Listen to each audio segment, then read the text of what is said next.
Buenas tardes, hermanos, y bienvenidos a este pequeñito canal llamado César para Jesucristo Rey. Bendito sea Dios siempre y en todo lugar, pase lo que pase. Bendito y alabado sea nuestro Señor Jesucristo, Rey de reyes, Rey de los ejércitos, verdadero Dios y verdadero hombre, en el cual debemos poner todos y cada uno de nosotros, independientemente de lo que estemos viviendo, nuestro corazón. Es en Él, y solo en Él, donde descansa y puede descansar nuestro corazón. Todo lo demás son medios que Él utiliza, medios de los cuales Él se sirve para ayudarnos a llegar a Él y conocerle a Él. A veces el conocimiento de Cristo es doloroso, a veces es gozoso, pero sea como sea, acabará siendo glorioso. Bendito sea Dios. Feliz y santo año nuevo a todos. Un año que creo que va a ser muy, muy especial. Y feliz y santa Navidad a todos, porque esta no ha terminado. Ha terminado para el mundo, pero no para los cristianos. Sabemos que termina el domingo después de la solemnidad de los Reyes Magos, de la Epifanía del Señor. Y de hecho esta Navidad, puesto que el 6 de enero ha caído el lunes, es de lo más larga, ¿no? Así que os animo a todos a seguir viviendo en la Navidad y a seguir viviendo la Navidad. Un tiempo de gracia especialísimo. Os agradezco de corazón vuestras oraciones, vuestra paciencia, vuestra fe, vuestra esperanza y vuestra caridad. Han sido unos 2 últimos meses, en lo personal, difíciles. Todos pasamos por circunstancias difíciles. Y evidentemente, aunque muchos de nosotros estamos en YouTube hablando, pues no debemos explicar nuestra vida privada en YouTube. Basta decir que han sido difíciles y que, pese a ello, pues os traigo una gran noticia. Que es que voy a entrevistar a mi padre. Voy a entrevistar a mi padre. No sabéis la ilusión, la alegría que da eso a mi corazón. Los que son muy cercanos lo sabrán. Pero bueno, va a ser una entrevista alucinante. Sabéis que lleva 3 años y 4 meses padeciendo un cáncer grave, un cáncer difícil. Lleva 8 quimioterapias y bueno, pues se va a atrever a tener una charla aquí en el canal sobre la vida, sobre la fe, sobre el dolor, el sufrimiento. Y bueno, pues estoy sinceramente emocionado ante la posibilidad de que pueda tener lugar eso. Una entrevista profunda, sincera con mi padre. Bendito sea Dios, bendito sea Dios. Rezad por él, por favor, sé que muchos lo hacéis. Se llama César también. O mejor dicho, un servidor se llama César como él. Bueno, ¿pero por qué os traigo este vídeo? Pues os voy a traer algo muy importante, sinceramente. Y es que el año pasado, probablemente lo más importante que un servidor pudo hacer a nivel profesional fue ser alumno de Marcelo Gullo en su curso de la teoría de la insubordinación fundante que él ha impartido en la Univeritas Libre Hispánica, el seminario estratégico, ULIS, de la cual os hablé allá por el mes de septiembre, si no recuerdo mal, cuando su fundadora y directora Pilar Baselga vino a contarnos de qué se trata. Sinceramente, hermanos, os lo digo de verdad. Es algo alucinante. Es algo alucinante. Estamos acostumbrados a ver opiniones, elucubraciones, teorías por allí, por allá, gurús por allí, por allá. Pero ¿dónde está el espíritu académico? ¿Dónde está el espíritu escolástico para resolver científicamente y caritativamente todas las confusiones que están teniéndose lugar hoy en el pueblo de Dios? ¿Misa Novus Ordo sí o no? ¿Concilio Vaticano sí o no? ¿Francisco es Papa sí o no? Tantas cuestiones que están enfrentando a los católicos que en realidad estamos, por lo que yo veo cuando hablo con personas con las cuales no estoy completamente de acuerdo, pues en realidad en la mayor parte estamos de acuerdo. No. El diablo quiere hacernos pensar que estamos mucho más separados unos de otros y enfrentados unos de otros de lo que realmente estamos. Pero es verdad que no existe, a día de hoy, No existe, salvo Ulis, de todo lo que un servidor haya visto en estos 6 años, no existe un espacio ni un lugar en el que se puedan expresar las ideas libremente sobre cualquier materia, cosa que ha facilitado siempre y propiciado nuestra amada Iglesia Católica. ¿Quién creó la universidad? La Iglesia Católica. La Iglesia Católica, los católicos, fueron aquellos que confirieron a varios saberes, la medicina, la matemática, el derecho y la teología, el carácter de saber científico. Todos los científicos que hay ahora, ateístas, etcétera, deben darle gracias a la Iglesia Católica de tener ahora la carrera de física, química o bioquímica. Pero bueno, no voy ahora a explayarme más. Solamente quiero que sepáis que este espacio virtual llamado Univeritas Libre Hispánica, ULIS, es las siglas, ¿no? Es una pasada. Y va a empezar ahora un curso monográfico sobre el derecho natural. La asignatura que prácticamente está olvidada de todos los programas académicos universitarios actuales, lo cual es una vergüenza, enajenación y algo absolutamente preocupante. Derecho natural. Así que sin más, os dejo con el padre Gabriel Calvo Zarraute, con el cual no estoy en todo de acuerdo, como podéis imaginar, y de hecho vamos a hacer vídeos dentro de poco, si Dios quiere, en plan disputatorio, en plan, bueno, tú piensas esto, yo pienso esto, ¿por qué piensas esto, por qué pienso esto? Vamos a ver si podemos enriquecer nuestras comprensiones, ¿no?, de la realidad, tanto del mundo como de la Iglesia. También nos acompaña, por supuesto, Pilar Baselga, la creadora y la directora de la Univeritas Libre Hispánica, que lleva trabajando 3 años y medio a tope con este proyecto. Es una pasada, sinceramente. Y yo le doy gracias a Dios de que pues haya puesto a una persona como Pilar para propiciar esto. Bueno, os dejo con el vídeo que grabamos el pasado 2 de enero para que, bueno, pues ellos os lo expliquen, que lo harán seguro mucho mejor. Bendito sea Dios. Adiós, hermanos. Hasta pronto.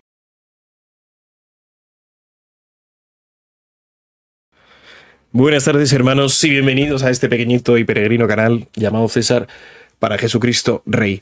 Bendito sea Dios. Estamos aquí con Pilar Baselga, que es la fundadora y la directora de la Univeritas Libre Hispánica.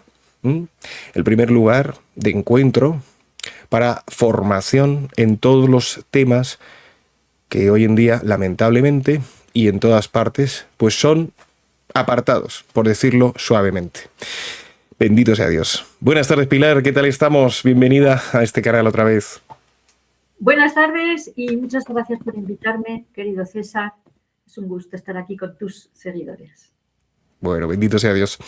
La verdad es que hemos tenido en este primer trimestre del curso 2024-2025, pues la primera parte de la Univeritas Libre Hispánica, que ha sido el curso con don Marcelo Gullo. El curso de la teoría de la insubordinación fundante, que han sido 11 clases, bueno, una pasada. Entonces me gustaría que Pilar nos contara cómo surgió todo esto, antes de que demos paso a nuestro invitado estrella de hoy, que es el padre Gabriel Calvo Zarraute, que va a impartir el segundo curso sobre Derecho Natural, ¿no?, y sobre el cual nos va a hablar, bueno, pues con cierto nivel de exactitud, porque vamos a estar viendo el índice del curso y demás, ¿no? Pero ¿qué ha sido para ti, Pilar, este primer curso, esta inauguración con Marcelo Gullo, de la teoría de la insubordinación fundante?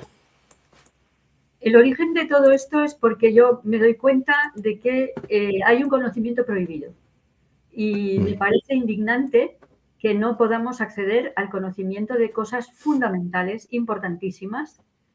Y viendo a mi alrededor la situación de decadencia, de degeneración de la sociedad, y amando España y la hispanidad como la amo, pensé, tenemos que empezar con algo tan importante como es cómo nos subordinamos, porque estamos subordinados culturalmente, políticamente, económicamente, y ahí que cuando descubrí que Marcelo Gullo, además de ser uno de los líderes de la lucha contra la leyenda negra y uno de los mejores historiadores y además que tiene un don extraordinario para la pedagogía, pues pensé, la hispanidad, la conciencia de que la hispanidad es una unidad ya va encarrilada, pero el tema de la teoría de la insubordinación fundante es algo desconocido. Por eso le propuse a Marcelo que viniera, aceptó, estoy encantada y además estoy contenta porque hemos inventado una manera de enseñar.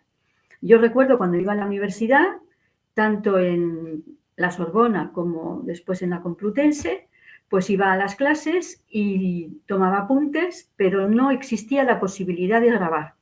La maravilla de esta Univeritas, el método que hemos inventado, es que el profesor da clase y tienes la posibilidad de estar en clase en directo estando donde estés. Ya no necesitas estar físicamente en el mismo lugar que el profesor, pero estamos en online en el tiempo real.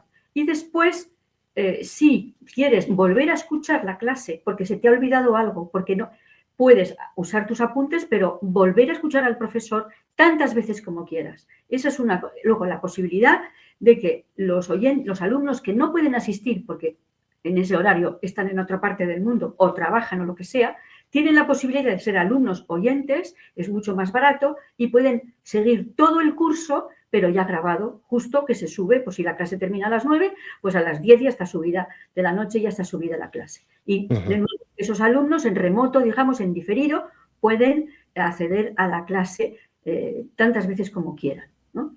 Y por 6 meses. Entonces, esto es fantástico. Y además, ahora tenemos la posibilidad de estudiar con el padre Gabriel Calvo Zarraute una asignatura que sorprendentemente, hablando con un amigo mío que es abogado, me dijo que él lo estudió en la Complutense, que él estudió Derecho Natural en la Complutense. Y su hijo, que también es abogado, que tiene ahora 30 años o 20 muchos, pues no lo ha estudiado. Lo que significa que es un conocimiento que se está prohibiendo tanto en las facultades de Derecho como en los seminarios, y eso es muy grave y además nos enseñan el camino. A mí, y ya lo contaremos un día, a mí son los satanistas los que me han llevado a la fe, o sea, ellos me han indicado el camino, parece mentira, ellos no se lo esperaban, ¿no? Pero siguiéndolos a ellos me han llevado a Dios y a la fe. Y lo mismo, siguiendo lo que está prohibido, pues eso es lo que hay que hacer, o sea, buscar lo que está prohibido y estudiarlo, porque si lo prohíben, porque ahí está la verdad. Pues cuando dices que los satanistas te han llevado a la fe, me acuerdo del consejo ese, del refrán en español que dice del enemigo el consejo, ¿no? El enemigo dice que hay que ir por allí, pues entonces hay que ir por allá, ¿no? Claro. En ese sentido lo dices, ¿no? Claro, porque ellos te dicen ellos te dicen cómo funciona el mundo, porque lo saben. Entonces nos venden la moto del ateísmo y luego resulta que ellos son creyentes, porque si no creyeran en la existencia de Dios no se opondrían a él. Entonces, bueno, pues esa es mi invitación a que os apuntéis, porque es una suerte extraordinaria poder estudiar, y además de la mano de un profesor, que además de ser sacerdote, es un gran profesor porque tiene el don de explicar cosas complicadas con palabras sencillas. Sí. Y eso no lo tienen muchos profesores. Yo soy alumno, hermanos, en este curso de la insubordinación fundante de don Marcelo Gullo y he disfrutado, no voy a decir muchísimo, una barbaridad. Ha encendido este buen hombre en un servidor, pues de verdad, el deseo por restaurar, por reparar la injusticia soberana y constante que hemos padecido los hispánicos por causa de la pérfida Albión, que como bien sabéis es cuna de la masonería, pero también cuna al final de la destrucción de la cristiandad occidental, porque han sido ellos los que más daño han hecho a la Iglesia, a la cristiandad entera. Entonces, ha sido maravilloso, porque he podido conocer un montón de datos históricos, procesos históricos, que me hacen comprender un poco más el mundo en el que estamos y de qué manera se puede contrarrestar toda esta oleada de mal, mentira y grotesquez que hay por todas partes, ¿no? Entonces, bueno, este curso de Derecho Natural que va a dar el padre Gabriel Calvo Zarraute es un complemento ideal para lo que ha hecho don Marcelo. Además, una de las cosas que a mí me hizo pues dar el paso de apuntarme y decidirme por apuntarme fue el hecho de que existe la posibilidad de elaborar un trabajo que, si nuestra directora Pilar considera adecuado, se lo pasa al profesor para que éste lo corrija. Y si está muy bien el trabajo, ser publicado por la propia universidad, ¿no? Por la propia Universitas Libre Hispánica. Bueno, entonces tengo mucha motivación para escribir lo que sea que vaya a escribir, tanto en este curso como en el Padre Gabriel, que lo tenemos ya por aquí preparado, que está a puntito de entrar, sobre el derecho natural, ¿no? Así que, bueno, pues muchísimas gracias, Pilar, por pues por haber dedicado tanto tiempo, tanto esfuerzo, como me consta que has hecho. Llevas 3 años con este proyecto, acaba de nacer, y yo sinceramente creo que va a ser pues un punto de referencia y una ayuda inmensa para la humanidad, entera, incluso para los ingleses también. Además, lo que yo lo estoy viendo, esta Universitas se está haciendo con los alumnos. Pero no Sí, es sí. yo que monto algo, como tú Ujú, tú vas a Oxford y tú entras como alumno y te vas. No, esto ujú. no es así. Aquí esto es diferente. La gente Sí, sí. viene y construimos juntos. Y Sí, de sí. todo. Vamos a escuchar al padre. Venga. Muy bien, pues bendito sea Dios. Bueno, damos la bienvenida en este momento al padre Gabriel Calvo Zarraute, primera vez que aparece en el canal, y espero que no sea la última. Bienvenido, padre. Muchísimas gracias, César. Muy buenas, Pilar. Y bueno, pues encantado y muy feliz de estar con vosotros. Sí, sí. Sí, sí, la verdad es que es ya el noveno sacerdote que aparece con el canal, que tiene el valor y los bemoles de aparecer. Y aunque el padre y un servidor no estamos absolutamente de acuerdo en todo lo que está pasando en la iglesia, y sin embargo, pues estamos de acuerdo en lo esencial, ¿no? Eso es muy importante hoy en día. Yo no sé usted, padre, cómo lo ve, pues seguro que trata muchas almas, ¿no? Pues que estamos viviendo un momento tremendo, probablemente el peor de la historia de la iglesia. Y quizá en parte pues sea por haber olvidado cosas tan básicas como el derecho natural o incluso la lógica aristotélica, ¿verdad? Pero sin embargo, aunque tengamos esas discrepancias, ¿no? Hoy en día, pues debemos todos los católicos siempre de buena voluntad, hacer por ¿eh?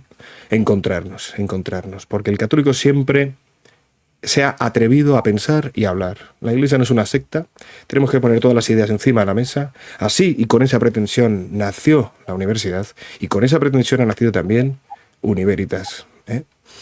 Entonces, de verdad, padre, es un gusto tenerle por aquí. Es ya muy conocido por muchos. El padre es, graduado en filosofía, teología dogmática, derecho canónico, y está ahora está siendo doctorando en historia. Tiene numerosas publicaciones sobre historia de la Iglesia. Y bueno, pues nos va a contar un poquito en qué consiste este curso que va a dar, que creo que es necesario para todos, sinceramente. Cuéntenos, padre, un poco cómo lo ha planteado, o qué es el derecho natural en sí, ¿no? Y por qué es importante. Bueno, recojo lo que acabas de decir. El problema fundamental que tenemos en la Iglesia es el de la confusión entre el orden natural y el orden sobrenatural. De modo que por influencia de la protestantización, de ese proceso de protestantización que está llegando a sus fases más agudas en la actualidad, hemos caído en un fideísmo, en el fideísmo propio del luteranismo, del protestantismo, que abomina de la razón natural, como la definió Lutero en De Servo Arbitrio, la ramera de Satanás. Así es como consideraba Lutero a la razón, la ramera Tremendo. de Satanás. Esto es la traducción más benévola, luego hay una traducción más fuerte. Sí. Y el problema fundamental de la teología nueva, de la Nouvelle Théologie, de que se ha apoderado por completo de la Iglesia, pues prácticamente desde el Vaticano II, es esa confusión de órdenes natural y sobrenatural.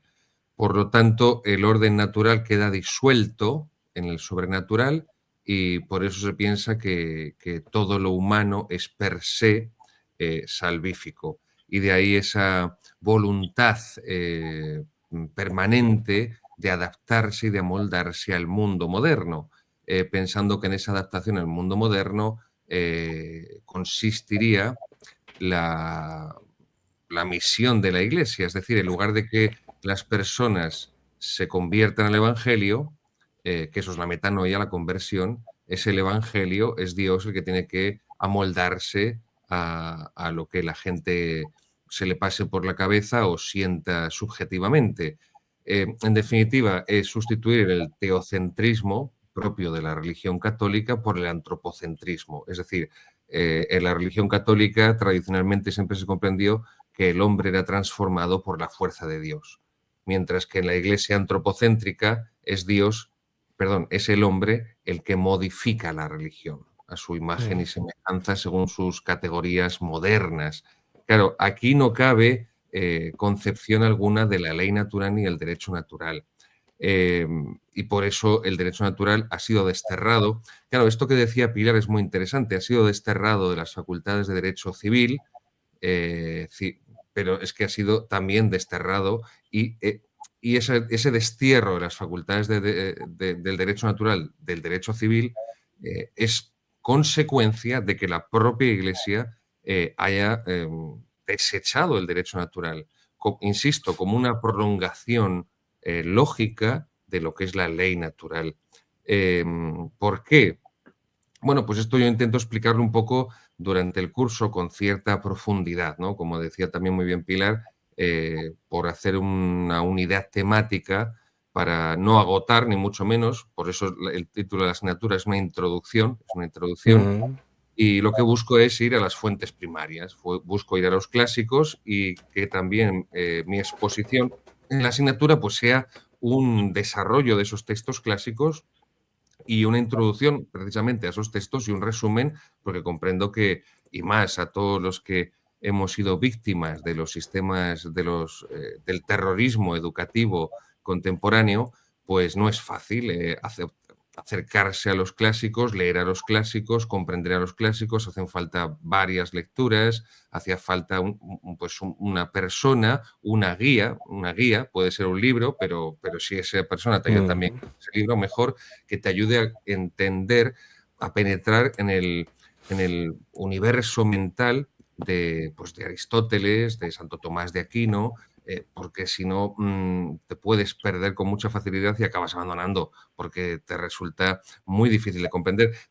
Pongo este ejemplo, pero sirve para cualquier otro campo, es decir, una persona, un católico que realmente quiera conocer la espiritualidad católica genuina y verdadera, eso está en San Juan de la Cruz, en Santo Tomás, en Santo Tomás también, pero bueno, en San Juan de la Cruz, Santa Teresa de Jesús, los dos grandes doctores de la mística, pero claro, hoy prácticamente casi nadie lee a Santa Teresa, ni lee a San Juan de la Cruz, doctores de la Iglesia, ni a San Juan de Ávila, doctor de la Iglesia, ni a San Francisco de Sales, ni a San Bernardo, todos doctores de la Iglesia, pero evidentemente, comprendo que no es fácil leer y comprender a Santa Teresa, menos todavía a San Juan de la Cruz. Necesitas una ayuda, un guía, una introducción y también una perseverancia, que eso es el termómetro del interés de cada persona. Bueno, pues en mi propia experiencia, cuando lees a uno de estos clásicos por primera vez, te puedes enterar a lo mejor del 10, 15, 20% como mucho de lo que estás leyendo. Pero si sigues perseverando en nuevas lecturas detenidas, reposadas, meditadas,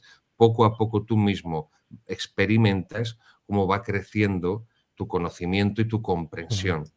Y en el caso de esta asignatura de Introducción al Derecho Natural, pues parto del gran clásico, del mayor filósofo de todos los tiempos, que es San Aristóteles, como me gusta decir, para ser provocativo, San Aristóteles, y partimos de la Ética Nicómaco para pasar después a la política de Aristóteles. Perfecto. ¿Por qué? Pues por una cuestión que dice el mismo Aristóteles. Al final, la última frase de la Ética Nicómaco de Aristóteles, recuerden que la Ética Nicómaco, pues Aristóteles está enseñando lo que es la ética, la ciencia ética. Y la última frase con la que termina la Ética Nicómaco es: después de haber investigado estas cosas, es decir, la ética individual, tal vez estemos en mejores condiciones para percibir qué forma de gobierno es mejor, es decir, la ética comunitaria. O como dice Aristóteles, política, porque el hombre, como dice en el primer libro de la política, es un ser político, es un ser social por naturaleza. Tal vez estemos en mejores condiciones de percibir qué forma de gobierno es mejor y cómo ha de ser ordenada cada una y qué leyes y costumbres ha de usarse. Empecemos, pues, a hablar de esto. Con esta última frase de la Ética Nicómaco enlaza Aristóteles la política. Es decir, si la Ética Nicómaco está explicando pormenorizadamente esa ética individual, lo que podríamos definir como la ley natural, esa ley inscrita por Dios en el corazón del hombre, o como la define Santo Tomás, La ley natural no es otra cosa que la ley eterna de Dios, que es Dios mismo, Dios como creador y por lo tanto como ordenador, esto no hay que olvidarlo, y por lo tanto como providente, pues dice, así la define Santo Tomás en la Suma Teológica, aquí lo tenemos, en la Prima Secunde, que será otro de los textos que estudiemos, cuestiones de la Prima Secunde, donde el Tratado de la Ley, famoso Tratado de la Ley de Santo Tomás, y así la define Santo Tomás, ley natural, la ley eterna participada en la criatura racional. Es decir, Dios, al crear el mundo, establece un orden, y por eso definimos el mundo, el universo, con la palabra griega cosmos. Cosmos en griego significa orden y caos significa desorden. Si hay un orden es porque hay un ordenador y hay un orden porque hay una finalidad. Una finalidad. De modo que la ley natural, que es participada, es la participación de la ley eterna en la criatura racional, lo veremos eso con detenimiento cuando tratemos después de Aristóteles a Santo Tomás de Aquino, la ley natural, la ley positiva en Santo Tomás, pues el hombre como ser racional, como la única criatura que tiene un alma racional, pues participa de esa ley eterna de Dios racionalmente. También participan de la ley eterna de Dios la vaca y la coliflor, pero no son seres racionales. Uno tiene alma vegetativa, otro tiene alma sensitiva, como diría también Aristóteles y después Santo Tomás siguiéndoles, pero la criatura racional, precisamente por tener un alma racional, lo que la diferencia es la capacidad de la racionalidad. El drama que vivimos en la Iglesia es que en el Vaticano II la Iglesia pues desecha el derecho natural. Esto puede parecer una afirmación gratuita o así muy ruda, muy fuerte, yo lo entiendo.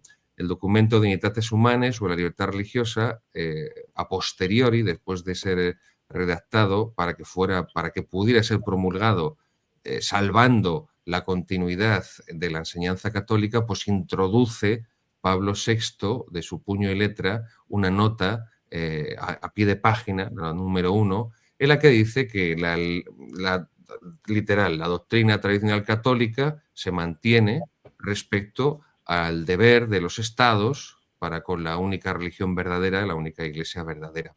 Pero eso está contradicho inmediatamente en el documento.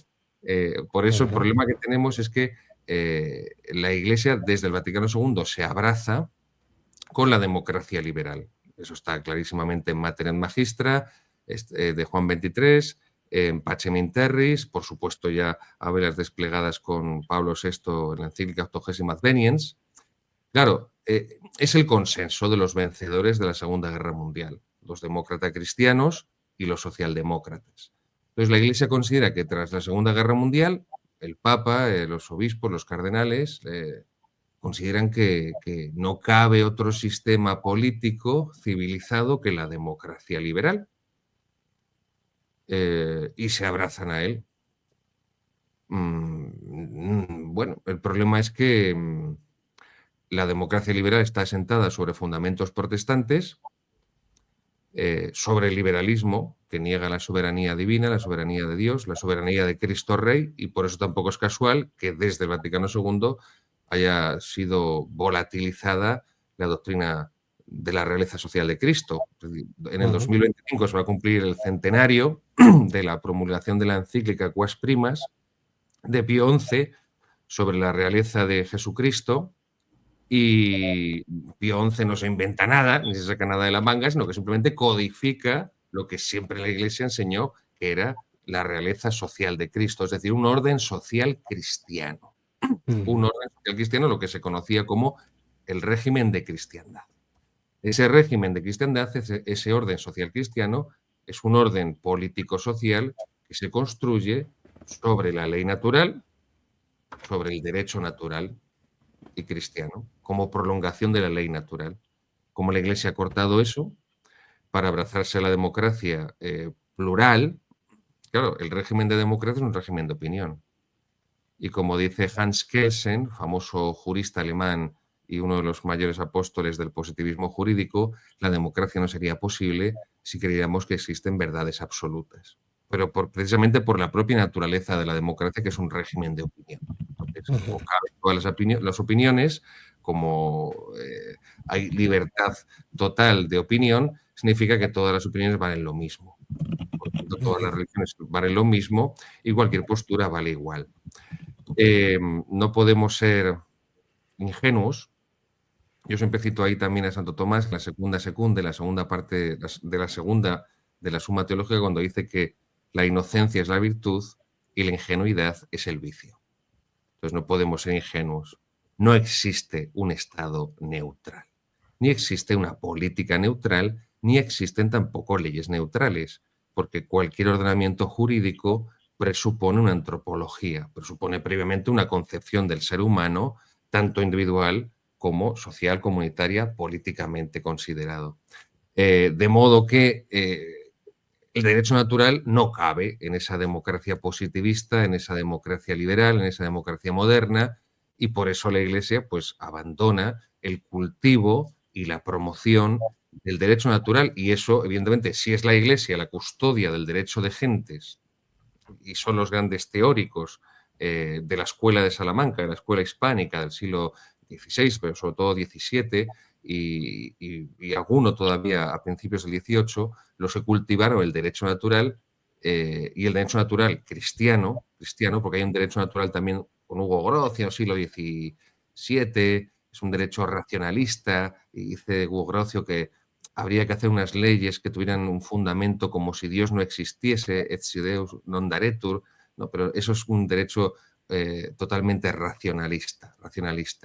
Entonces, como es un derecho racionalista, está encerrado en la razón del hombre, en una razón que está castrada porque está divorciada de la fe.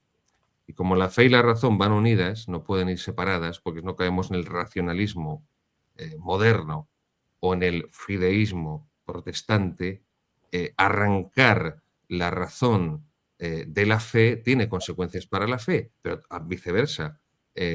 Arrancar la fe de la razón tiene también una serie de consecuencias graves. Y por eso vuelvo a lo que te decía al principio, César, el problema que tenemos en la Iglesia, que es la mayor crisis que estamos viviendo.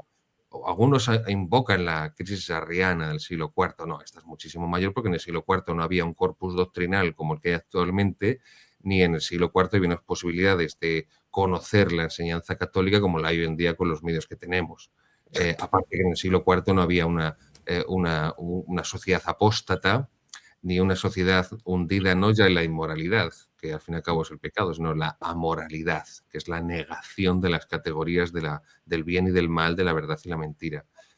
Entonces, bueno, pues la Iglesia deja de cultivarlo, deja de enseñarlo, deja de promoverlo. Yo he cursado la asignatura de Derecho Natural cuando cursé la licenciatura, el máster en Derecho Canónico, pero es simplemente una asignatura a los que estudian Derecho Canónico. No hay más. No hay ningún... es una materia, una disciplina que prácticamente no se estudia en los seminarios. Como mucho hay una mera referencia a la filosofía política de Santo Tomás de Aquino, siguiendo la filosofía política de Aristóteles, pero no hay una profundización. Y yo creo que es el campo de batalla principal, porque la principal misión que tenemos hoy en día es la lucha por la razón y la lucha por la naturaleza humana. El concepto de naturaleza es el concepto más tergiversado que hay. Toda la ideología de género, por ejemplo, se basa en un concepto completamente erróneo de la naturaleza humana, voluntarista y nominalista. Si no defendemos lo que es la noción filosófica de naturaleza, de esencia, no vamos a entender la doble naturaleza de Cristo, tampoco divina humana, ni tampoco la doble naturaleza de la Iglesia, que también es divina y es humana. Y entonces diremos la payasada esta estúpida y que es una herejía de que la Iglesia es pecadora. No, la Iglesia no es pecadora. La Iglesia está formada por pecadores, pero no es pecadora. O sea, hay una familia y un miembro que es un drogadicto, la familia no es una familia drogadicta. Entonces, bueno, es un poco, intento abrir un abanico de temáticas que van a ir saliendo a lo largo de este curso de Introducción al Derecho Natural. Por ejemplo, también va a salir la cuestión de la inmigración. Porque el derecho natural se basa en la justicia. se basa en la justicia. Y la justicia, desde Platón y Aristóteles, es la virtud que da a cada uno lo suyo, da a cada uno lo que se merece. Entonces, el inmigrante en justicia también tiene una serie de derechos y deberes. No solo derechos, sino derechos y deberes. Y el primer derecho, mejor dicho, el primer deber que tiene es el no infringir las leyes de un país. Si entras ilegalmente, ya estás infringiendo una ley, estás faltando a la justicia. No puedes pedir, como hacen los funcionarios eclesiásticos, que se legalice un delito, que se legalice un delito como es el de entrar ilegalmente en un país y que se legalice a millones o a cientos de miles de inmigrantes, que además sabemos todos que son votos para la izquierda, que son los que los legalizan, evidentemente. Son cosas que estamos llegando a unos límites de irracionalidad absolutos, porque, y esto es Santo Tomás, y con esto termino. Dice Santo Tomás, en la primera cuestión de la suma, que la gracia no anula la naturaleza, sino que la presupone. Para que la gracia de Dios, para que la fe pueda llegar al individuo, primero tiene que haber una naturaleza capaz de recibirla. Si ese individuo tiene la razón anulada, la gracia no puede llegar a él. Entonces, lo que nos encontramos hoy en día es que la evangelización en muchas ocasiones es como si estuvieras debajo de una ducha y la gente que está debajo de la ducha tuviera un paraguas y un impermeable. Porque una serie de nociones previas a la fe, que son de razón natural, antes he dicho la noción de naturaleza. Podríamos hablar de la noción de paternidad, la noción de familia, de libertad. O sea, hay una serie de nociones que irán saliendo en el curso que si no tenemos una claridad no vamos a entender absolutamente nada del depósito de la fe, de la revelación cristiana, y al final acabaremos reduciendo la religión católica a lo que es el protestantismo, a un sentimentalismo, que es lo que estamos viviendo en la Iglesia, un proceso de sentimentalismo que anula la razón y que simplemente busca, según el marketing postmoderno, crear sensaciones y sentimientos en la gente, reducir a la gente a un saco de sensaciones y sentimientos, anularle la razón, y sin razón no podemos salvar al sujeto ni podemos recuperar la cultura cristiana. Muy bien, padre.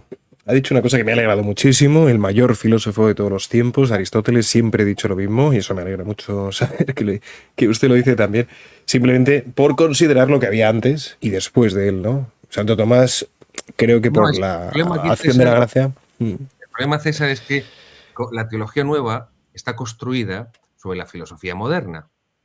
La filosofía moderna parte de que Dios o no existe, o si existe no se le puede conocer. Exacto. Y parte de que Aristóteles es un farsante, porque parte de que la física de Aristóteles es algo completamente anacrónico, obsoleto y falso, y no te digo ya lo siguiente a la física aristotélica, que es la metafísica. Claro, pero sin metafísica no entendemos lo que es la transubstanciación, que es un concepto aristotélico, y por tanto no entendemos el mayor misterio cristiano, que es el del Santísimo Sacramento del altar. Ni entendemos la sustancia divina de Jesucristo como persona divina, ¿no? de la misma sustancia del Padre. Y así con tantas cosas, ¿no? Entonces, bueno, pues como Aristóteles ha sido también totalmente arramplado, igual también podemos decir Santo Tomás, que Santo Tomás no deja de ser como mucha gente que no conoce porque no participan de la vida de la Iglesia, por ejemplo, estos ateos católicos, que son muy respetuosos y son personas que tienen interés y que tienen, por lo general, una sincera admiración hacia la obra histórica e intelectual y artística y literaria de la Iglesia a lo largo de los siglos, porque claro, desconocen cómo funciona la Iglesia. Incluso muchas personas practicantes y que participan de la vida de la Iglesia también desconocen por completo cómo está la situación de la Iglesia. Entonces se piensan que los sacerdotes estudiamos en los seminarios Santo Tomás de Aquino. No se estudia ni de broma Santo Tomás, a menos que des con algún profesor bueno que te introduzca a Santo Tomás y a distintas cuestiones fundamentales de Santo Tomás de la Suma. Santo Tomás es como mucho una cita por aquí, una cita por allí, o si no, simplemente si se le cita es para ridiculizarle y decir, bueno, es que Santo Tomás negó la Inmaculada Concepción, entonces, Santo Tomás, pues al fin y al cabo no deja de ser una opinión más, ¿no? Y esto sabes que, por desgracia, ocurre mucho hoy en día en los seminarios, que lo único que se hace en la formación es transmitir a los seminaristas, futuros sacerdotes, opiniones. Opiniones de teólogos. Si tienes yo siempre lo digo así, si tienes mala suerte y te toca una diócesis desastrosa y un seminario desastroso, pues serán opiniones de teólogos heterodoxos, y si tienes menos mala suerte por la infinita misericordia divina y te toca una diócesis medio ok y un seminario medio ok, pues te darán opiniones de teólogos medio ortodoxos. Pero al final son opiniones. No hay un acceso al magisterio de la Iglesia, a la enseñanza perenne, a la tradición con mayúscula, y menos todavía al maestro de la teología por antonomasia, que es Santo Tomás de Aquino, que en el Código de Derecho Canónico, en la legislación por la que supuestamente se rige la Iglesia Católica, solamente hay 3 nombres propios. Solamente hay 3 nombres propios: Jesús, María y Tomás. Cuando dice en la parte reservada a la formación de los seminaristas que estudien la filosofía y la teología bajo la guía de Santo Tomás. Es verdad que es un concepto muy amplio. Sí, muy amplio. eso es. Pero al menos que tengan unas nociones básicas de los principios de la metafísica, de la ética, de la política de Santo Tomás, de la teoría del conocimiento y, por lo tanto, luego de la teología de Santo Tomás, porque al final no saben lo que es el buque insignia de la teología y la filosofía católicas, porque tampoco saben prácticamente quién era Aristóteles más allá de unas lecciones. Sí, sí. Hay personas que, yo lo he escuchado, padre, en estos años en YouTube, que cuando escuchan la palabra metafísica, católicos le hablo, pues entienden pues un concepto relacionado con la New Age, ¿no? Y nada tiene que ver, aunque es verdad que hay, pues espiritistas o personas afines a la New Age que utilizan la palabra metafísica de una manera ladrona o de una manera tergiversada, ¿no? Cosa que ha pasado a lo largo de la historia de la Iglesia, lamentablemente, en muchas ocasiones, ¿no? La palabra, usted hablaba de varias palabras: paternidad, libertad, varias nociones. Todas ellas han sido tergiversadas por los enemigos de Cristo y por el enemigo de las almas. Y la palabra derecho, la palabra naturaleza, por supuesto, pues son... Fraternidad, por supuesto, también Cuando diálogo, dice, también. No voy a decir quién es el que lo dice más, porque no hace falta. No hace falta. Pero cuando se dice aquello de todos somos hermanos y se habla de la fraternidad universal, se está negando que solamente hay fraternidad entre los cristianos porque tenemos un Padre común, y tenemos un Padre común porque recibimos el sacramento del bautismo, que nos da la naturaleza divina, y por eso somos hijos de Dios. Eso de que todos somos hermanos es un mito propio de la Revolución Francesa. Liberté, fraternité ou le mort, que es lo que nunca dice. La segunda parte de la frase, o la muerte, pero no la muerte no lo sabía. Por la libertad, la igualdad y la fraternidad, no, que te impongo mi libertad, mi igualdad, mi fraternidad, y si no te resistes, pues a la guillotina. Tremendo.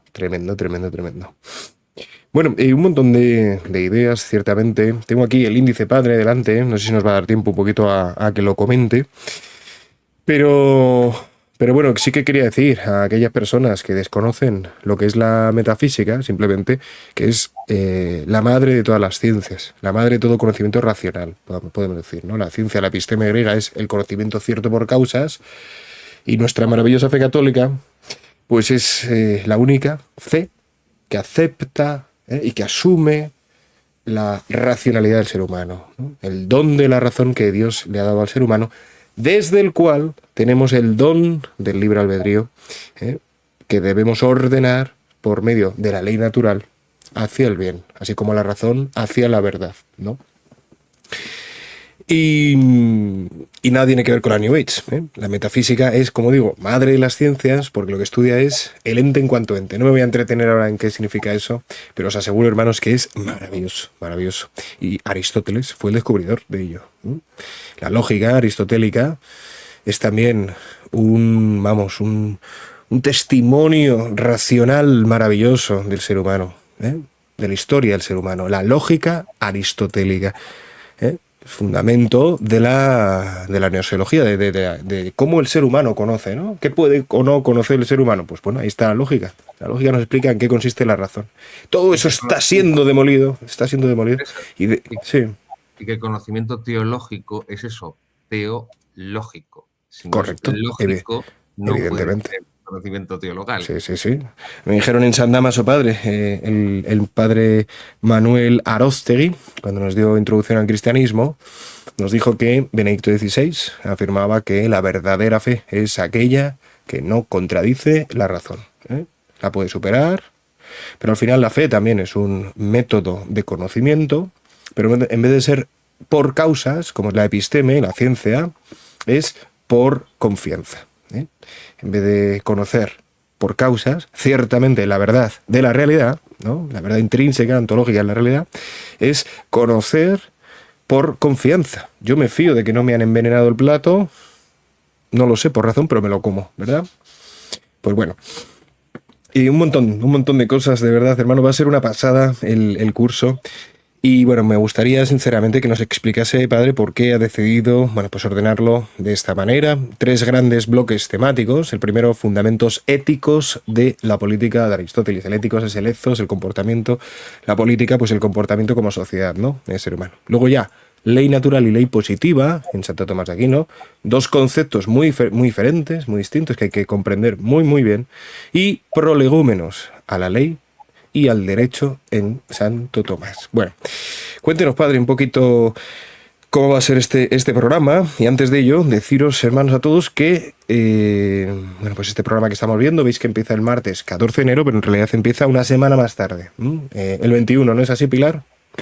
Sí, porque además luego rezaremos por su alma.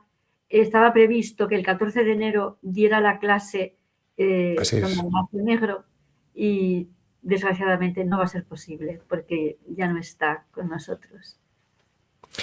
Así es, ha sido una noticia tremenda, hermanos. Hace cosa de una semana fallecía Dalmacio Negro Pavón. Bueno, pues un hombre... El día de su cumpleaños. El 23, ¿cómo? Murió el día de su cumpleaños, el 23 de diciembre. Es un hombre muy elegante. Sí, impresionante. Como la beata Juana ahí lo diré, señor, de la Cruz, que está por ahí por Cubas de la Sagra, que nació y murió el mismo día. Bueno, pues sí, nos dejaba Dalmacio Negro Pavón, un hombre, bueno, respetado. Yo he oído cuando fui alumno en el Liceo San Pablo, oía siempre maravillas de él. Nunca tuve el gusto de conocerle, ni de tratarlo, ni de recibir clases de él, pero siempre oí cosas buenas de él. Iba a darnos una clase magistral, pero bueno, pues ha fallecido. Si le parece, padre, vamos a rezar por su alma en este momento, ya que ha salido a colación, y ya pues nos metemos con el índice del curso suyo. Pues rezamos por el eterno descanso de don Dalmacio Negro Pavón. Padre nuestro que estás en el cielo, santificado sea tu nombre, venga a nosotros tu reino, hágase tu voluntad en la tierra como en el cielo. Danos hoy nuestro pan de cada día. Perdona nuestras deudas como también nosotros perdonamos a nuestros deudores. Y no nos dejes caer en la tentación, sino líbranos del maligno. Amén. Dios te salve María, llena eres de gracia, el Señor es contigo, bendita tú eres entre todas las mujeres y bendito es el fruto de tu vientre, Jesús. Santa María, Madre de Dios, ruega por nosotros pecadores, ahora y en la hora de nuestra muerte. Amén. Gloria al Padre y al Hijo y al Espíritu Santo. Como era en el principio, ahora y siempre, por los siglos de los siglos. Amén. Dale, Señor, el descanso eterno. Y brille para él la luz perpetua. Amén. Muy bien, pues don Dalmacio, el mejor homenaje que podemos hacerle creo que es, a mi humilde modo de ver, recomendar la que, insisto, a mi humilde modo de ver es su mejor obra, que es El mito del hombre nuevo. El mito del hombre nuevo, editorial Encuentro. Editorial Encuentro es verdad que tiene otra gran obra de teoría del Estado, de teoría política, en la editorial El Buey Mudo. No sé si está descatalogado o no, no me ha dado tiempo a verlo, si estaba descatalogado o no, por eso no la he traído, por si acaso estuviera descatalogada y no fuera fácil dar con ella. Pero esta sigue siendo reeditada, El mito del hombre nuevo de don Dalmacio Negro, que es uno de los mitos fundantes de la modernidad y de la modernidad en su primera etapa, con el protestantismo también, con el racionalismo, el fideísmo y el racionalismo, y también de la modernidad en su segunda etapa, que es la Ilustración. Pero especialmente a partir de la Ilustración, que con la Revolución Francesa, que es una revolución política, impondrá políticamente este mito del hombre nuevo, y bueno, pues es uno de los mitos que intentaré desmontar en mi asignatura de Introducción al Derecho Natural. Y la otra obra de Don Dalmacio, que creo que es muy digna de reseñar y es muy breve, también la editorial, no lo he dicho, esta del mito del hombre nuevo, son 430 páginas, es un buen estudio. Don Dalmacio no es un erudito encerrado en una torre de marfil, incapaz de ser descifrado por una inteligencia media. Pueden tomar esta obra de Don Dalmacio, del mito del hombre nuevo, pueden leerla tranquilamente, eso sí, reposadamente. El mito del hombre nuevo de Don Dalmacio Negro no es una novela de Julio Verne ni de Agatha Christie. Hay que leerla con más tranquilidad, Pero todo lo que escribe Don Dalmacio y cómo lo va desplegando, cómo lo va interrelacionando, los conocimientos de filosofía política, los conocimientos teológicos, los conocimientos históricos, los conocimientos jurídicos, son perfectamente comprensibles para una persona no especializada. Y el otro libro del que hablaba es este de La ley de hierro de la oligarquía. La ley de hierro de la oligarquía, también, insisto, en la editorial Encuentro, 90 páginas, y nos desarrolla y explica, matiza uno de los fenómenos que estamos viendo a nivel político y también a nivel eclesiástico, que es pues la sustitución de la aristocracia por la oligarquía. Cuando, y ya tomo o retomo, César, con tu permiso, el índice de mi asignatura de Introducción al Derecho Natural. Como decía, pues ahí tenemos primero esos fundamentos éticos de la política, que es la ética Nicómaco, y después pasaremos a esa continuación, como decía antes, de la ética Nicómaco, de la ética individual, a la ética social, que es la política, ¿no? La ética política. Y ahí pues tendremos, por ejemplo, en la tercera clase, teoría aristotélica no castrada de las formas de gobierno. ¿Qué significa? Cuando teoriza Aristóteles las formas de gobierno, bueno, pues para muchos ya son conocidas, primero las puras, que dice él, y luego las impuras, dependiendo de si el gobernante busca el bien común, otra noción total y completamente o marginada o tergiversada y desnaturalizada. Y habla de la monarquía como forma pura de gobierno, de gobierno de uno que busca el bien común, o el gobierno de uno que busca su interés personal antes que el bien común, que es la tiranía. La tiranía no es la dictadura. La dictadura era una institución política romana y no tenía per se un significado, una connotación peyorativa y negativa como la tiene hoy en día, que es efecto de ese mito del hombre nuevo, de esa revolución política liberal que se impone desde 1789 especialmente. La segunda forma pura es la aristocracia, el gobierno de los aristos, de los mejores. Y la degeneración, la forma impura, en esa teorización, esa categorización política de Aristóteles, de la aristocracia es la oligarquía, el gobierno de unos pocos, de los oligos, que buscan su interés personal antes que el bien común. Y por eso decía que este proceso de oligarquización, que lo hemos vivido, lo estamos viendo y sufriendo sobre todo a nivel civil político, pero también a nivel eclesiástico y a nivel civil ya no solo políticos, también educativo, ¿no? Y por eso nos encontramos que la mujer del presidente, sin ser licenciada, tiene una cátedra con todas sus narices y es increíble y surrealista. Y salga el sol por Antequera y trae otra caña y otra gambita, si seguimos comiendo una y sin problema. Sí. Y por último, y ahí voy a la forma no castrada, la tercera suele exponerse así en los libros de texto de bachillerato. La democracia sería la forma pura y la forma impura, la forma pervertida, sería la demagogia. Y esto es falso, esto no está así en la política de Aristóteles. Aristóteles dice que la forma pura es la politeia, es decir, la república, y la forma pervertida es la democratía o demagogia. Él lo asocia así. Eso se ha invertido por completo y así se ha enseñado y así incluso se enseñan muchísimos seminarios. Y lo que ocurre es que esto muestra claramente una verdad que se pretende ocultar, y es que todos los filósofos antiguos eran antidemócratas, no eran demócratas. Claro, obviamente. Quería decir solo una cosita, no sé si sabéis lo que significa Aristóteles. No. Teleos, el mejor, Aristos, teleos, el mejor fin.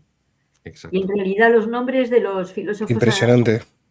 No lo sabía, Pilar, muchas gracias, no lo sabía. Pericles es rodeado de gloria. Es que cuando te pones a mirar la etimología de los nombres, tanto Anaxágoras también, son todos nombres, son sobrenombres que les ponían. Así que Aristóteles es el que lleva, el que tiene el mejor propósito, el mejor fin.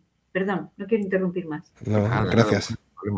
Pues esta es la cuestión. Entonces, como que pretenden unir la democracia de Pericles, unirla en una línea de continuidad con la democracia actual, pues claro, esta teorización antidemócrata de los filósofos antiguos, en los que se basa toda la cultura occidental, pues les vuela por los aires el edificio, ¿no? Esto es como lo Lutero cuando hace la traducción del Nuevo Testamento y borra de un plumazo la carta a Santiago, ¿no? Porque dice, por ejemplo, muéstrame tu fe sin obras y yo por mis obras te mostraré mi fe. Entonces, claro, como eso echa abajo todo el sistema de la sola fide de Lutero, pues hacer puñetas fuera la carta de Santiago. Igual que la carta a los hebreos, también se la carga porque, claro, no para de hablar del sacerdocio de Cristo. Entonces, claro, como niega el sacerdocio Lutero, pues la carta a los hebreos fuera también en el canon Nuevo Testamento. Bueno, pues esto es igual.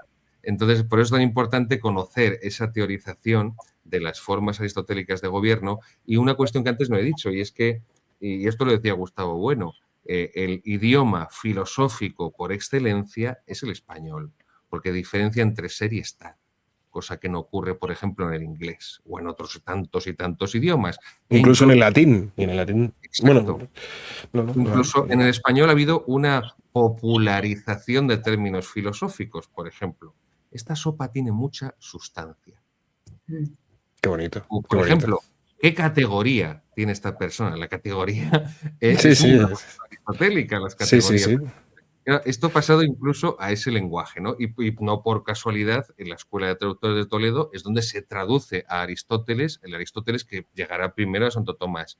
Aunque luego Santo Tomás le encargue una traducción más literal a Guillermo de Moerbeke, el gran traductor dominicano, amigo íntimo de Santo Tomás, pero el primer Aristóteles que lee Santo Tomás, ese que fue traducido en la Escuela de Traductores de Toledo, gracias a la Reconquista. Claro, es que hay muchos hilos de la historia, de la política, de la filosofía, de la teología, que hacen saltar por los aires el, entre comillas, relato que nos han vendido como el pensamiento políticamente, eclesiásticamente correcto. Y por esto creo que es tan importante conocer esta teorización de Aristóteles continuada y perfeccionada por Santo Tomás, porque Santo Tomás, por ejemplo, César Vidal siempre acusa a Santo Tomás de ser un copista y un mero,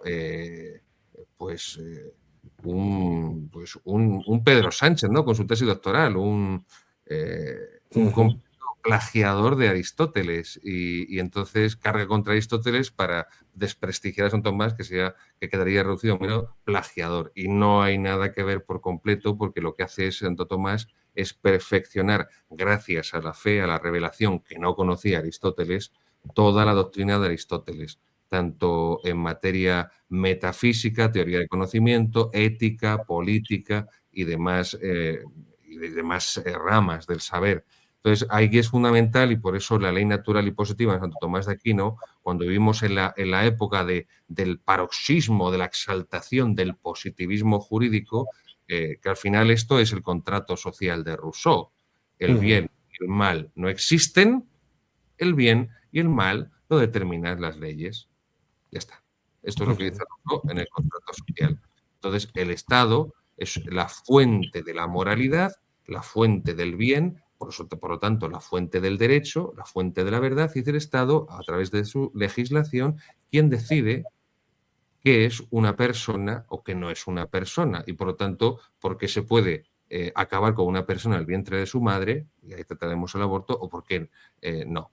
O decide que si César se autopercibe como Carolina y yo me autopercibo como Alicia, pues evidentemente lo que cuenta es lo que nosotros nos autopercibimos subjetivamente y no la realidad física, biológica, que configura a la persona en su cuerpo, en su alma, en su psicología, porque no somos compartimentos estancos. Trataremos también temas, aquí lo he definido como cuestiones auxiliares, porque lo son, cuestiones auxiliares, pero son controvertidas, por ejemplo, de la guerra justa.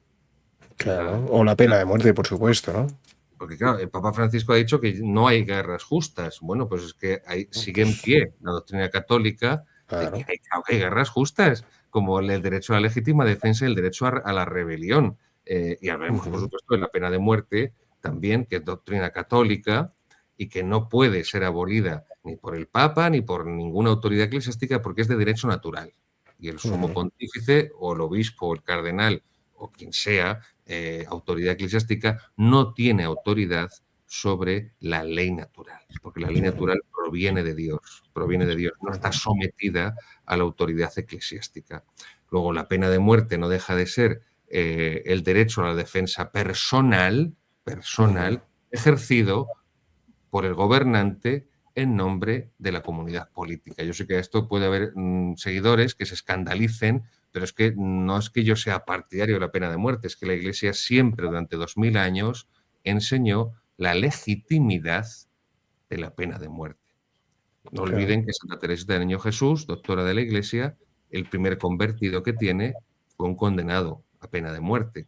Y fue su primer convertido, su primera alma, dice ella en su autobiografía Historia de un alma, y ninguno se le ocurrió a Santa Teresita. No, es que, claro, estamos en el siglo XIX.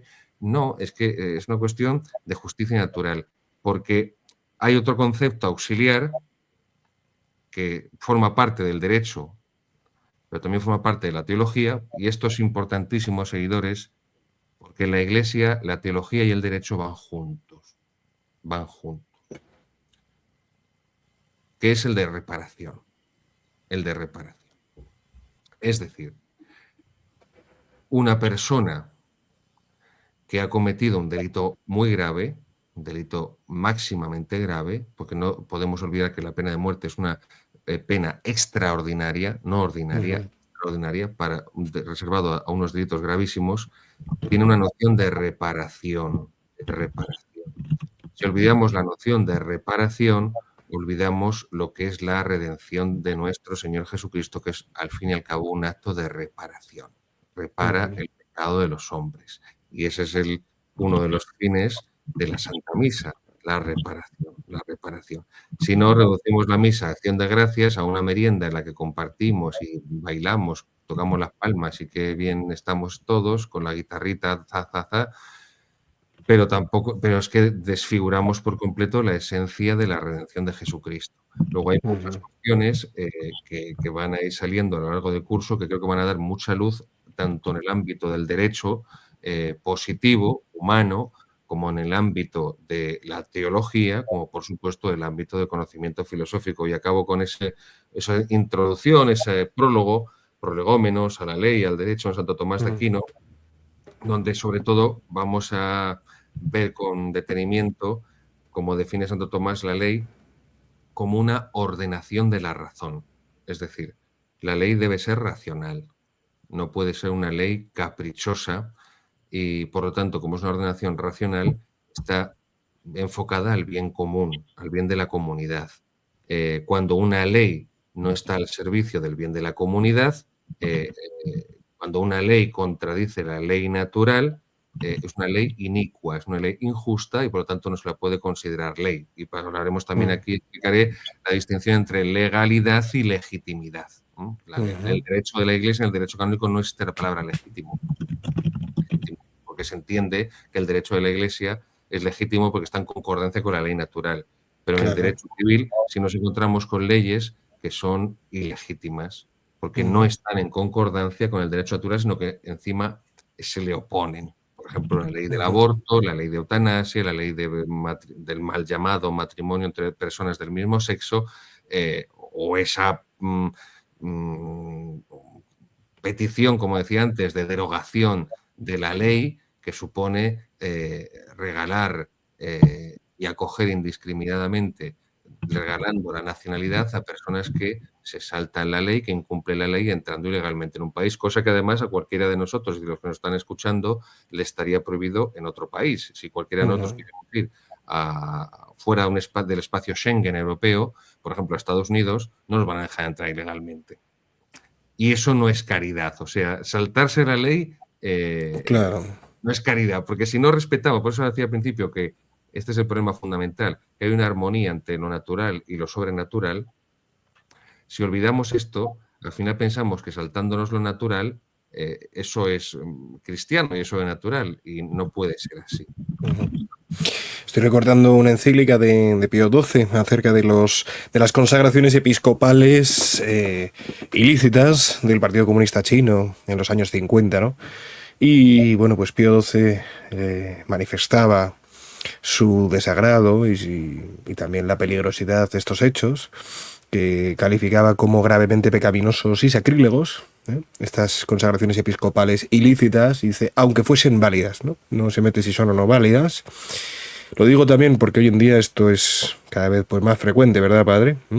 Personas que por lo que está pasando en la Iglesia salen y se prestan a consagraciones episcopales ilícitas, etcétera, ¿no? Sin mandato pontificio. Y entonces él decía, no me acuerdo por qué se lo comentaba. Perdona, César, sí. nos están esperando los alumnos.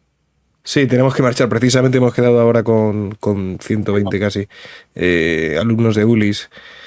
¿Tenemos que dejar el vídeo por aquí, Pilar, o qué? Sí, lo siento, es que no, me están diciendo que qué pasa, que por qué no vamos. Entonces, claro, pues entonces hay que ir. Vale, bueno. Padre Gabriel, creo que grabaremos más vídeos si Dios quiere. Hay varios temas que podríamos hablar, aun pensando antípodas. Podemos compartir y tener pues una conversación, creo que edificante y buena, que es de lo que se trata, ¿no? Veo en las redes que hay tanta superficialidad muchas veces y también impulsividad que no ayuda en absoluto, ¿no? a nadie. Creo que puede ser muy interesante, padre, la verdad. No sé qué opináis, hermanos, contárnoslo en comentarios, pero puede estarlo, la verdad. Y luego lo que quería decir es que precisamente porque es un curso que no se da en los seminarios, los seminaristas van a tener prácticamente gratis, seminaristas religiosos, profesores de religión, monjas, frailes, todas las personas dedicadas precisamente a buscar el bien y a enseñarlo, tendrán unas tarifas muy, muy, muy interesantes, porque no quiero que nadie que quiera seguir este curso se quede fuera por cuestiones económicas. Desde luego que no. Así que esto es un apostolado, no es un negocio, Willis. Nosotros tenemos que ayudar a llevar la verdad. Así que eso es lo que quería decir. Muy bien, Pilar. Muchas gracias. Bueno, padre, pues nos tenemos que despedir. Habría un montón de cosas que diría. Venía con esto de Pío XII, pero eso me lleva para otra cosa. Normalmente me dicen que me enrollo por las persianas. Sí. Pero bueno, que vamos a estar muchos días juntos. Os recuerdo, hermanos, que comenzamos el día 21 de enero, no el 14, 21 de enero, durante, pues 11 semanas, hasta una última clase de ruegos y preguntas, debate. Y os esperamos por allí. Pilar, Padre Gabriel y un servidor. En la Univeritas Libre Hispánica tenéis, pues aquí debajo en el centro de la pantalla, ulis.com, que son las siglas de la Univeritas, para que podáis entrar en la web y ver pues todo, ¿no? Ver todo a fondo. Si Dios quiere, el curso que viene también seguiremos. Y bueno, pues hay muchas cosas, pero no da tiempo a más, por lo visto. Bueno, Padre Gabriel, espero que podamos hacer un buen trabajo en estas clases y que podamos aprender de dos gigantes como son Aristóteles, el que nos puede llevar a un telos aristés, virtuoso, ciertamente es así. A mí me fascinó, y disculpa Pilar que me entretenga, pero es que no me aguanto, no puedo. La definición de la palabra verdad que Aristóteles propone es para mí la definición perfecta, la que está en la mente de Dios desde la eternidad. Esa adecuación entre el entendimiento y la realidad. Aunque luego haya la ontológica, la lógica y la práctica mental que descubre Santo Tomás, ¿no? Entonces, eso yo creo que todo ser humano hoy en día debería conocerlo.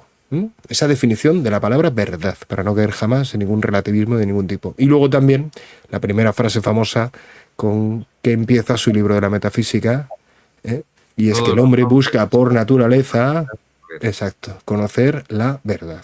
Por naturaleza. La naturaleza en filosofía, hermanos, que también lo tenemos en el español, En torear se dice torear al natural, ¿no? Cuando se torea con la izquierda, o también incluso nos dicen algo y decimos naturalmente, como diciendo, por supuesto, naturalmente. ¿Por qué? Porque la palabra naturaleza es exactamente, hermanos, la palabra esencia entendida como medio de operaciones, ¿no? Como principio de operaciones. La palabra esencia. Y la palabra esencia es el modo de ser que tiene algo, cualquier cosa. El modo de ser que tiene cualquier ser que tiene acto de ser, ¿no? Entonces, la palabra naturaleza es fundamental para todo, para todo, para todo. Y espero que podamos profundizar en ella, tanto espiritual como... Por eso la han atacado, por eso la han atacado. Viendo la naturaleza de las cosas. Y muchas veces nos han dicho... Sí, perdón. No. Además, el lema de Univeritas es la verdad para la vida. Exacto. Porque precisamente, ¿de qué te sirve la verdad si no lo aplicas en tu vida? Exacto. Muchas veces nos han dicho que la vida cristiana, o que la moral cristiana es antinatural, ¿verdad? Con el tema sexual, con el tema... ¿Por qué? Por querer conservar la propia virginidad para el matrimonio, etcétera, ¿no? La no masturbación, etcétera. Se nos dice, se nos puede atacar, eso no es natural, no es natural. ¿Qué debemos responder los católicos? Efectivamente, no es natural, es sobrenatural. Sobrenatural, que no tiene nada que ver con antinatural. No que nos llaman a... Sí, venga, vamos para allá. Venga. Bueno, padre, Pilar, gracias por estar aquí. Y nada, hermanos, un abrazo para todos. Nos vemos pronto, si Dios quiere. Este año viene muy fuerte, este 2025 os lo aseguro que viene fortísimo y vamos a tener un montón de cosas en el canal muy interesantes, así que demos gracias a Dios. Padre, le pido la bendición para nosotros y para todos los que nos están escuchando en este momento. Benedicat vos, omnipotens Deus, Pater et Filius et Spiritus Sanctus. Amén. Amén. Bueno, pues os leo en comentarios, hermanos, temas concretos que queráis que tratemos un servidor y el padre Zarraute, o un servidor y Pilar, pues decídmelo, ¿vale? Y también en el correo. Un abrazo para todos, que Dios os bendiga, la Virgen os guarde en este día, San José os abastezca de todo lo que necesitáis para agradar al Señor, Santiago Apóstol os dé su valor y el cielo entero supla en vuestras almas lo que a este vídeo le falta. Amén. Amén. Adiós, adiós. Muchas gracias, Pilar. Muchas gracias, Gabriel. Adiós. A tus órdenes.